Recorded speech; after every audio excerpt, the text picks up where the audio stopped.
అందరికి నమస్తే. సీఎం రేవంత్ రెడ్డి గారు వచ్చిర్రు అని అంటే ఇంకా అంతే, రాజకీయాలు స్టార్ట్ చేస్తారు, పరిపాలన కాదు. నిన్న కృష్ణా రివర్ ప్రాజెక్టుల పైన పవర్ పాయింట్ ప్రజెంటేషన్ పెట్టుకున్నారు ప్రజాభవన్లో. ప్రజెంటేషన్ అంటే వీళ్ళు ఇచ్చేది ఏమి ఉండదు, వీళ్ళ అవగాహన కోసం వీళ్ళు ట్యూషన్ చెప్పించుకోవడం అనమాట ఆఫీసర్లతోన. అదే ఆఫీసర్లు అంతకుముందు ఇరిగేషన్ శాఖలో పనిచేసిన ఆఫీసర్లు, ఇప్పుడు ఇరిగేషన్ శాఖలో పనిచేసే ఆఫీసర్లు, వాళ్ళు ఇచ్చే ట్యూషన్ను వినుకుంటూ కూర్చుంటారు. వీళ్ళకి ఎంత మాత్రం అవగాహన ఉందో ఇరిగేషన్ పైన చాలాసార్లు ప్రూవ్ అయింది. నల్లమల ఎక్కడుంది, దేవాదులు ఎక్కడుంది, అసలు తెలంగాణను దోసుకుపోతున్న బనకచర్లు ఎక్కడుందో సీఎం గారికి తెలియదు. ఇరిగేషన్ శాఖ అడ్వైజర్ ఉంటాడు ఆదిత్యనాథ్ దాస్ అని, ఏపీ ఆయన, చంద్రబాబు తొత్తు, ఆయనకు తెలియదు. మన ఇరిగేషన్ మినిస్టర్ మాట్లాడరు, ఉత్తమ్ కుమార్ రెడ్డి గారు.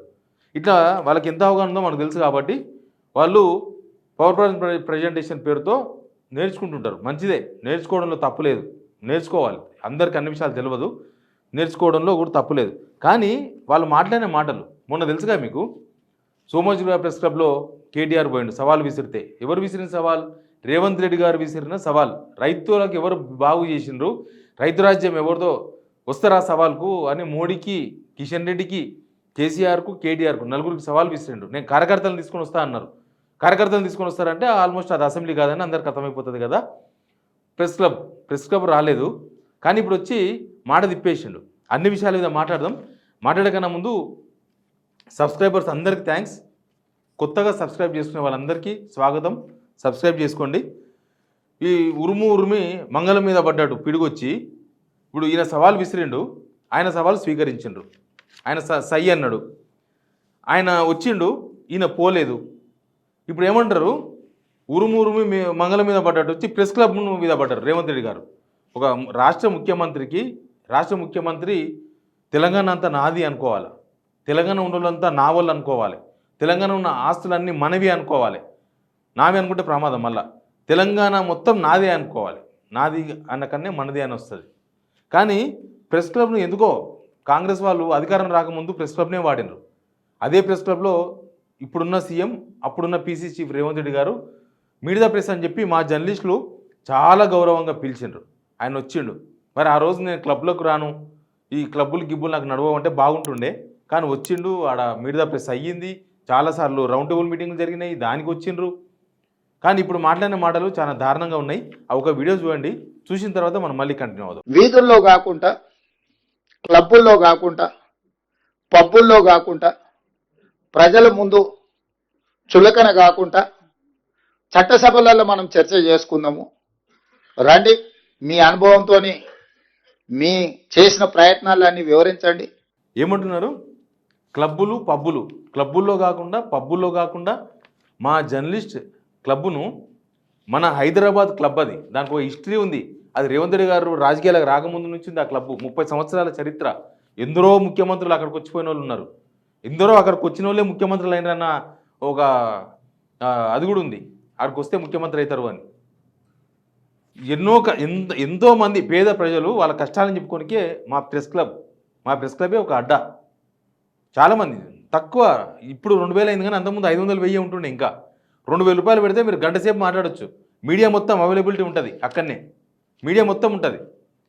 ప్రభుత్వానికి చెప్పదలుచుకున్న వాళ్ళు, ప్రతిపక్షాలకు చెప్పదలుచుకున్న వాళ్ళు, ఎవరైనా వాళ్ళ భూములు కబ్జా చేస్తే, లేకపోతే వాళ్ళ బాధలు ఏమైనా ఉంటే రోజు 10 ప్రెస్ మీట్లు అవుతాయి. రోజు డైలీ పొద్దు నుంచి రాత్రి దాకా ప్రెస్ మీట్లు అవుతాయి. 6-7 దాకా అయితే ప్రెస్ మీట్లు. ఎక్కడెక్కడో వచ్చి ప్రెస్ మీట్లు పెడుతుంటారు. నా భూమి కబ్జా చేసినని, పలానా బిల్డర్ మోసం చేసినని, ప్రభుత్వంలో నాది ఇరుక్కపోయిందని, కోర్టులు, అన్యాయాలు అన్నీ. అంటే పేద ప్రజల గొంతు కాదు ప్రెస్ క్లబ్ అనేది. ప్రెస్ క్లబ్ను మీరు క్లబ్ అంటే ఇంకా మొత్తం అదే అనుకుంటున్నారు. మీరు తెలివగా మాట్లాడతలేరు. మొన్న ఒక ఆయన కలుదుకులతో పోల్చిండు జగ్గారెడ్డి గారు. ఇప్పుడు సీఎం గారే మాట్లాడిన తర్వాత ఇంకేముంటుంది? ప్రెస్ క్లబ్ వాల్యూ ఉందా? మా జర్నలిస్ట్ సంఘాలు ఏడు సచ్చినేవో నాకు తెలియదు, కానీ ప్రెస్ క్లబ్ అంటే దాని ఒక పబ్బుతో పోల్చిన తర్వాత ఒక రాష్ట్ర ముఖ్యమంత్రి, ఎవరో చోటమొడ లీడర్లు మాట్లాడుకుంటే మనం దాన్ని పట్టించుకోవాల్సిన అవసరం లేదు, కానీ రాష్ట్ర ముఖ్యమంత్రి మాట్లాడితే దాన్ని ఏమని అర్థం చేసుకోవాలి? రేవంత్ రెడ్డి గారికి జూబ్లీహిల్స్ క్లబ్లో మెంబర్షిప్ లేదా? మరి ఆ క్లబ్లో ఎందుకు ఉంది మీకు? క్లబ్బులు పబ్బులు కానప్పుడు, వద్దన్నప్పుడు? అసలు మీరు సవాలు విసురుకొని, మీరు యాక్సెప్ట్ చేసుకొని, మీరు పారిపోయి, మీరు వచ్చి ఆడ కూర్చొని, మీరు రాజకీయాల కోసం మధ్యలో ప్రెస్ క్లబ్ని ఎందుకు గుంజిర్రు? ప్రెస్ క్లబ్ను పబ్బుతో ఎందుకు పోల్చిండ్రు? అంత కాంట్రాక్ట్ రేవంత్ రెడ్డి గారికి ఏమవుతుందో నాకు అర్థమైతే లేదు, ఎవరికి అర్థమైతే లేదు. ఒక రాష్ట్ర ముఖ్యమంత్రి కదా, స్టేట్ హెడ్ ఆయన అట్లా మాట్లాడితే ఈ ఏం ఏం గౌరవం ఉన్నట్లు ప్రజాస్వామ్యం మీద, లేకపోతే జర్నలిజం మీద, జర్నలిస్టుల మీద, తెలంగాణ పైన.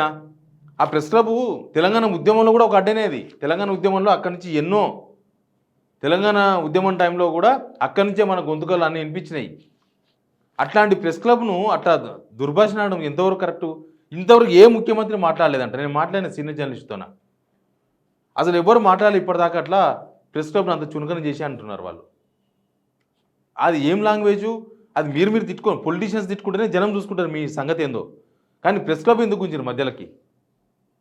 ప్రెస్ క్లబ్లో మీరు వచ్చి కూర్చుంటే, మీరు వచ్చి సవాల్ విసిరితే, లేకపోతే మీరు వచ్చి ప్రెస్ మీట్ పెడితే వద్దన్నారు ఎవరన్నా? ఇక అసలు విషయానికి వద్దాం. అసలు విషయానికి వస్తే, మాకు అసెంబ్లీ నిర్వహిద్దాం ఎర్రవల్లి ఫామ్ హౌస్లోనే. మా మంత్రుల బృందాన్ని నేను పంపిస్తా, అన్ని వివరాలు చర్చించుకుందాం. కాదు కూడదు అని ఒకవేళ అంటే చంద్రశేఖరరావు గారు పిలిస్తే నేను కూడా వస్తా. ఇంకేమన్నారు? కేసీఆర్ ఫామ్ హౌస్కి చర్చిస్తారన్న. అంటే క్లబ్ కన్నా ఫామ్ హౌస్ బాగుంటుందా? క్లబ్లు పబ్బులే వద్దంటున్నారు మీరు, కానీ ఫామ్ హౌస్కి చర్చిస్తామంటారు ఏంది? అంటే ఏంది మీ కుటిల రాజకీయం ఏంది దీనిలో? ఇప్పుడు అసెంబ్లీకి కేసీఆర్ రమ్మని అడగండి, వస్తాడా రాడా ఆయన ఇష్టం. రాకపోతే జనం చూసుకుంటారు, ఆయన గెలిపించిన గజ్వేల్ జనం చూసుకుంటారు. ఆయన వస్తేనే చర్చ జరుగుతుంది, కేసీఆర్ వస్తేనే నేను మాట్లాడతా. నయ్యం కేసీఆర్ వస్తేనే నేను అన్నం తింటా అనలే. ఇంకా కేసీఆర్ వస్తేనే అన్నం తింటా, కేసీఆర్ వస్తేనే గాలి పిలుస్తా, ఇంకా అది కూడా చెప్పండి. కేసీఆర్ రాకపోతే వాళ్ళు జనం చూసుకుంటారు.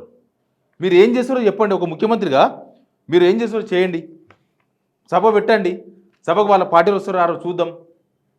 మీరు ఏం చేస్తారో చెప్పండి. అది మాట్లాడకుండా కేసీఆర్ ఎట్లా పోతారు చెప్పండి? అంటే ఒక రాజనీతి కూడా మాట్లాడదాం మనం. ఇప్పుడు క్లబ్కే రానోళ్ళు మీరు అసెంబ్లీనే పెడతామని అడగండి, తప్పేం లేదు. అసెంబ్లీ పెడతాం, ఎవరు వస్తారా అండి చర్చించండి. అది అసెంబ్లీ పెట్టాలంటే ఎవరు ఫార్వర్డ్ చేయాలి? గవర్నమెంటే. కేసీఆర్ అంటేనో, కేటీఆర్ అంటేనో, కిషన్ రెడ్డి అంటేనో అసెంబ్లీ పెట్టదు గవర్నమెంట్. మీరే పలానా సబ్జెక్ట్ మీద మొన్న బీసీ దాని మీద పెట్టింది కదా, మీరు సేమ్ అట్లే పెట్టండి, చలో రైతులకు ఎవరేం చేసినారో చర్చిద్దామని చెప్పండి. అసెంబ్లీ వేదికగా పెట్టండి, అసెంబ్లీ సెషన్ కాల్ ఫార్వర్డ్ చేయండి. ఎవరు వస్తారో రాని మాట్లాడుకుందరు, వాళ్ళు మీరు రైతులకు మేలు జరుగుతుంది. మీరు చెప్పేది ఒకటి చేసేది ఒకటి. కేసీఆర్ రాకపోతే తెలంగాణ లేదా? మీరు గవర్నమెంట్ నడుస్తలేదా ఏంటి అసలు? అంటే కేసీఆర్ రావాలి, ముఖ్యమంత్రి రేవంత్ రెడ్డి గారు అని పిలవాలి, మీ కోరికలను అసెంబ్లీ వేదిక నెరవేర్చుకుందామని చూస్తుండ్రా? ఇంకొక వీడియో చూడండి. ఈ వీడియో చూసిన తర్వాత అసలు మన రాష్ట్ర ముఖ్యమంత్రి స్థాయి పెరుగుతుందా తగ్గుతుందా మాట్లాడదాం. నేను వారికి సూచన చేయడం జరిగింది, సవాల్ విసరలే. చిన్నపిల్లలు ఆటను ఏమన్నా, చిన్నపిల్లలు ఏదో 5వ తరగతి 6వ తరగతి చదువుకునే టైంలో రారా తోడగొడతారు, పోతే కనబడాడు. అవసరమైతే వాళ్ళ అమ్మ నాయన వస్తారు, మా వాడు అట్లుంటాడు కాదని. అట్లే ఉన్నది ఈ సిస్టమ్. సవాల్ విసిరిన వీడియో కూడా చూద్దామా? ఎందుకంటే ఇంకా మనం ఇంతకన్నా ఢిల్లీలో ఉండే మోడీ అయినా సరే, ఢిల్లీలో ఉండే కేసీఆర్ అయినా సరే, చర్చ పెడతాం పార్లమెంటులోనా అసెంబ్లీలోనా. రైతు రాజ్యం ఎవరు తెచ్చిండ్రు, రైతులకు అంతగా నిలబడ్డది ఎవరు చేసుకుందాం. రాంటి చర్చలకు కేసీఆర్ వస్తాడు, కేటీఆర్ వస్తాడు, కిషన్ రెడ్డి వస్తాడు, నరేంద్ర మోడీ వస్తాడు. కాంగ్రెస్ పార్టీ కార్యకర్తలను తీసుకొని నేను వస్తానని సూటిగా సవాలు విసురుతున్న మిత్రుడా. అర్థమైందా? ముఖ్యమంత్రి మాట మారింది, మాట తీరు మారింది, మాట మారింది. సవాల్ విసిరిండ్రు, ఇప్పుడు సవాల్ మీద నేను సవాల్ విసిరలే అంటున్నారు. ఒక ముఖ్యమంత్రి ఇట్లా మాట మారిస్తే అసలు నమ్ముతారా జనం? ఎవరు నమ్మాలి? ఇంకా నమ్మకం ఎక్కడ ఉంది? క్రెడిబిలిటీ ఎక్కడ ఉంది దీనిలో? రైతుల విషయంలోనే కదా మీరు చర్చకు రమ్మన్నది. అంటే రైతుల విషయంలో మీరు మాట తప్పిండ్రు అనేది అర్థమైపోయింది. నిజంగా కూడా చాలాసార్లు రైతుల విషయంలో ఒక్కసారి కాదు. ఇప్పుడు అప్పుడెప్పుడు ఆగస్టు 15 అందరికీ స్వాతంత్రం అన్నాడు, ఆగస్టు 15 పోయింది రుణమాఫీ. మార్చి 31 రైతులది. రైతులకి విషయంలో ప్రభుత్వం విసిరిన ప్రతి సవాల్ నుంచి వెనుక జరిగింది గవర్నమెంట్. ఒక్క సవాల్ మీద నిలబడలే. ఇంత బహిరంగంగా మీ పార్టీ కార్యకర్తలు ఏమనుకుంటారు? ఇప్పుడు అందరూ మీ పార్టీ ప్రతినిధులే కదా వచ్చింది, గ్రామస్థాయి అధ్యక్షుల నుంచి వచ్చారు. ఆ ఎల్బీ స్టేడియంలో మీరు సవాల్ విసిరినప్పుడు ఇప్పుడు నేను సవాలు విసరాలే అంటే దాన్ని ఏమని అర్థం చేసుకోవాలి? ఇక ముఖ్యమంత్రి మాట మారిస్తే ముఖ్యమంత్రి 5 రోజులే కదా, పెద్ద డిఫరెన్స్ రాలే కదా. 4వ తారీఖు నాడు సవాలు విసిరిండు, 9వ తారీఖు నాడు సవాలు విసరలే అంటున్నారు. ఇది ఏంది అసలు? కార్యకర్తలు ఏమో అర్థం చేసుకుంటారు, జనం ఏమో అర్థం చేసుకుంటారు, రైతులు ఏమేమో అర్థం చేసుకోవాలి. ఇక ముఖ్యమంత్రి చెప్పే మాటల్లో దేనికి నిజాయితీ లేదని అర్థం చేసుకోవాలి. ముఖ్యమంత్రి మాట మీద నిలబడు అని అర్థం చేసుకోవాలనా? ఇంకా ముఖ్యమంత్రి మాటను ఎవరు సీరియస్గా చూసిన అవసరం లేదా? ఒక ముఖ్యమంత్రి రైతుల జీవితాలతో చర్చల పేరుట ఈ ప్రభుత్వం ఆటలు ఆడుతుందా అనుకోవాలి, అంతకు మించి ఉన్నది. రైతుల జీవితాలతో ఈ ప్రభుత్వం ఆటలు ఆడుతున్నది, గేమ్ ఆడుతున్నది. చర్చనే అసలు సవాలు విసరలేదు అన్నారంటే 2 వీడియోలు ఉన్నాయి కదా, 2 వీడియోలు పక్కన అందరు చూస్తలేరు జనం. తర్వాత ఇంకొక మాట అంటారు, ఇంకా చాలా ఉన్నాయి వీడియోలు, ఒక్కొక్క వీడియో చూపిస్తే చాలా టైం పడుతుంది, షార్ట్ కట్ చెప్తా నేను. నాకు చికాకు తెప్పించకండి, చూడండి ఆ వీడియో కూడా. తల తోక లేకుండా మాట్లాడితే తోక కత్తిరించే తెలుసు. ఒకవేళ నీకు తెలియకపోతే మీ నాయన అడుగు, ఏం చేస్తే ఏమైందో మీ నాయన ఇప్పుడు ఏడు ఉన్నాడు. నాకు చికాకు కలిగించొద్దు, నాకు చికాకు కలిగిస్తే మళ్ళీ అది బాగుండదు. నేను చదవడం మొదలు పెడితే మళ్ళీ అది మంచి కూడా ఉండదు. నాకు చికాకు తెప్పించకండి, ఇంకా వేరే లాగుంటుందంటే అంటే దీనిలో ఇంకా ప్రజాస్వామ్యం అట్లాంటివి ఏమి లేవు. ముఖ్యమంత్రి కాబట్టి మీకు చికాకు తెప్పిస్తే మీరు ఏమైనా చేస్తారా? ఇంకా మీరు ప్రజాస్వామ్యాన్ని ఎక్కడ నిలబెడుతున్నట్టు అంటే కక్షపూరిత రాజకీయాలకు తెరలేపుతున్నట్టే కదా. ఇది చాలా ఉన్నాయి ఉదాహరణలు. ఎవరు చోటా మోడల్ లీడర్ మాట్లాడినట్టు ఎందుకు మాట్లాడుతున్నారు ముఖ్యమంత్రిగా నాకు అర్థం కాలేదు. ముఖ్యమంత్రిగా మీరు ఉంటారు, దిగిపోతారు, ఇంకోరు వస్తారు పోతారు, కానీ ఆ స్థాయి ఎప్పటికైనా ఉండాలి. ఆయన పలానా ముఖ్యమంత్రి అప్పుడు ఎప్పుడో చేసి దిగిపోతారు, ఇవాళ కాకపోతే ఇంకో 3 నెలలకు 5 నెలలకు 5 సంవత్సరాలకు 3 సంవత్సరాలకు దిగిపోతారు కదా. పలానా ముఖ్యమంత్రి చేసినట్టు అబ్బా ఈయననా అంతటి ఉంటుందా? గౌరవం ఉండాలి కదా, మనిషికి గౌరవం ఉండాలి, ముఖ్యమంత్రి పోస్టుకి గౌరవం ఉండాలి. చికాకు తెప్పియడం ఏంది? అంత చికాకు రావడం ఏంది? చికాకు వస్తే ముఖ్యమంత్రి రాజీనామా చేయండి. ఎందుకుగా ముఖ్యమంత్రి పదవిలో ఉండి చికాకు వస్తే ఎట్లా? ఆ చికాకు ఏమైనా ఉంటే కూడా మీరు తిరచారణ చూపించుకోండి, అది మీకు గౌరవం. అంతేగాని ఒక ముఖ్యమంత్రిగా వచ్చి నాకు చికాకు కలిగించక నేను చూసుకుంటా దేకిలేంగే గల్లీ లీడర్ మాట్లాడినట్టు మాట్లాడితే ముఖ్యమంత్రి పదవికి ఇంకేముంటుంది? ఏమన్నా ఉంటుందా? ఏమన్నా అంటే నేను పెరిగిన వాతావరణం అది కూడా ఒకసారి వీడియో. ఎవరు పెరిగిన నేపథ్యం వాళ్ళని అట్లా మాట్లాడిస్తుంటే నేను అది కూడా కాదన్నాను. వాతావరణం మాట్లాడితే నేను ఇట్లే మాట్లాడుతూ అంటున్నారు. కానీ తెలంగాణ జనం ఇట్లాంటి భాషను కోరుకుంటలేరు. తెలంగాణ జనం మీరు చాలామంది ఎక్కడనో శ్రమలో పుట్టిన వాళ్ళు కూడా మనరత్నాలు అయినరు. మార్చుకోవాలి, డిగ్నిటీగా ఉండాలి. మనం పాలమూరు ఇజ్జత్ తీయకండి. పాలమూరులో నేను కూడా పాలమూరులో పెరిగినోనే, నేను కూడా పాలమూరుని లాగినోనే, పాలమూరు గాలి పిలిచినారు. పాలమూరులో మస్తు మంది జనం ఉన్నారు, మీలాగానే ఉన్నారు అందరూ. మీరు పొద్దుగాలేసి పోలీస్ పటేల్ ఫ్యామిలీ అంటారు.